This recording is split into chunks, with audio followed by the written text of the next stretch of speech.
Hello，各位朋友大家好，各位網友大家好啊！我嘅名叫做薯仔，我頻道嘅名叫做健康長壽飲食。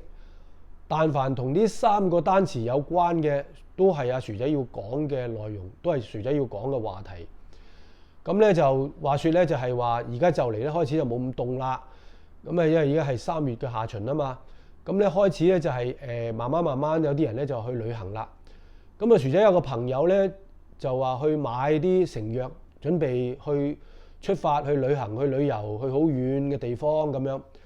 咁啊，薯仔問佢買乜嘢啊？咁佢買定啲止屙嘅藥啊、止瀉嘅藥啊咁啊。因為萬一有時去到嗰啲地方，去到外邊啲地方咧，水土不服啊，或者一個唔小心食咗啲唔乾淨嘅嘢，咁嘅時候咧，咁咧就有啲藥睇個門口，所謂即係睇住係好緊要嘅咁。咁啊，今日俾大家睇睇咧，咁呢隻咧就其實薯仔咧間時都會食嘅，呢隻叫做 Imodium，但係呢隻咁嘅所謂止瀉藥、止屙藥咧，係非常之唔係咁好嘅。佢當然佢係會止到，但係咧佢甚至無止到之餘，佢仲會將你裏邊個腸嗰啲水會抽乾咗嘅。咁抽乾咗之後咧，你就變咗就排便好辛苦啦。咁啊變咗會搞亂咗你個腸胃。咁但係之前薯仔有講過嘅，咁啊佢話如果你哋係可以嘅話咧，你能夠接受到嘅話咧，嘗試下咧嚇，食檸檬係非常非常之好嘅，唔錯嘅一樣嘢嚟嘅嚇。薯仔淨係當佢係一種神藥咁嘅啦。OK 啊，每日都食噶啦。咁如果你去旅行嗱，當然如果你平時有習慣咗食檸檬嘅咧，咁恭喜你嚇，老友記，你唔會話有咩腸胃問題噶啦。因為點解咧？萬一你食咗啲唔係好乾淨嘅嘢落去咧，佢都會同你頂得住嘅。因為薯仔就有經驗，薯仔喺2024年4月19號去咗日本學人哋去旅行，咁玩咗幾日，咁啊翻嚟隻腳腫個豬蹄咁，但係就唔係話肚屙啦，因為係屙唔到啊嘛。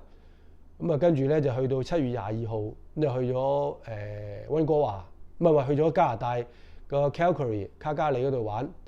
咁5月16號又去咗多倫多，7月22號去咗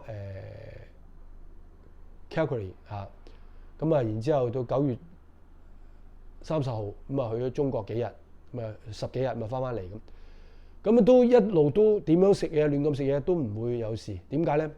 因為薯仔就算出埠都好，去到外邊都好，都會係 keep 住千方百計周圍去揾檸檬食咁薯仔仲出埠都仲帶埋嗰個揸檸檬嗰個嘢咁所以今日唔係講檸檬，但係咧話俾大家聽呢隻叫 Imodium 咧，唔係話唔好，但係佢有好嘅邊嘅，同樣佢有更唔好嘅一邊，就係會令到你真係抽乾咗你裏邊啲水嘅咁所以咧就係如果係喺選擇到可以唔使食嘅情況底下，盡量唔好食啦。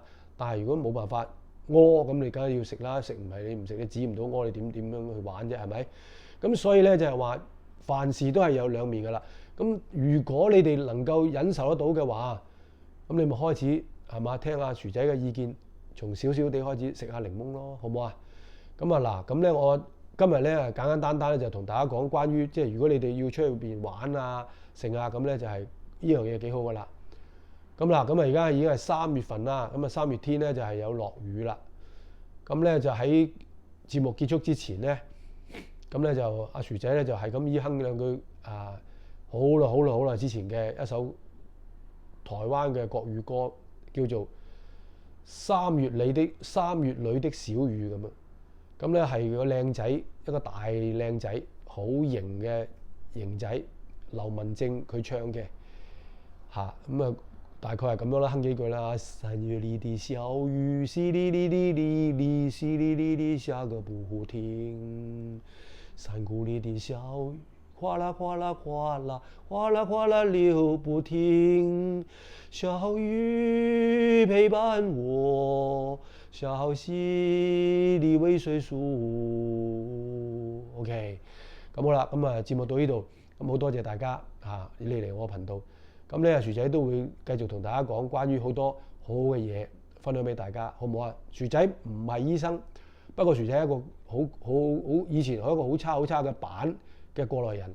咁薯仔好多周身唔妥嘅嘢，但係依家薯仔 OK 咗，所以係希望分享俾大家。因為薯仔聖經裏邊嘅老闆咧係話俾薯仔聽，你要做呢樣嘢你要 share 出去俾啲朋友啊，因為好多老人家咧係可能係欠缺咗呢方面嘅知識嘅，同埋咧佢哋嘅思想較為係頑固少少嘅，唔會咁容易接受嘅。佢鬧你，你咪 hea 咯；佢再鬧你，你咪繼續 hea 咯。你唔能夠反面，你唔能夠嬲，你一定要講到佢服為止，講到佢聽你講為止。因為點解咧？你幫咗佢啦嘛，咁樣就嚇咁啊！我當主耶穌基督係咁同阿薯仔講嘅，咁所以阿薯仔亦都係去幫翻你哋啊！真係㗎，我唔係話好偉大咩幫你哋，只不過係話薯仔同你哋分享下，咁希望你哋可以聽下薯仔講，好唔好 ？OK 嗱，希望如果大家老友記俾個點讚咧，喺嗰下邊嗰度俾個點讚啊，阿薯仔咧，咁然之後可以嘅話嚇 share 出去，分享出去俾其他朋友啊、親戚啊咁樣，話俾佢哋知，咦有個咁嘅台喎咁，然之後咧可以嘅嚇，甚至冇。拜託老友記高抬貴手免費訂閱薯仔好唔好啊？咁啊喺呢度咧，薯仔就非常之感謝，非常之多謝已經訂閱咗阿薯仔嗰個頻道嗰啲朋友，非常之多謝你嚇。希望你繼續留喺阿薯仔嘅頻道度，咁啊薯仔會同你分享好多嘢好嘢嘅，好唔好？今日就同大家講到呢度嚇，好多謝你嚇。節目結束之前再講多次，多謝晒 Have a nice day，thank you，拜拜拜拜拜拜。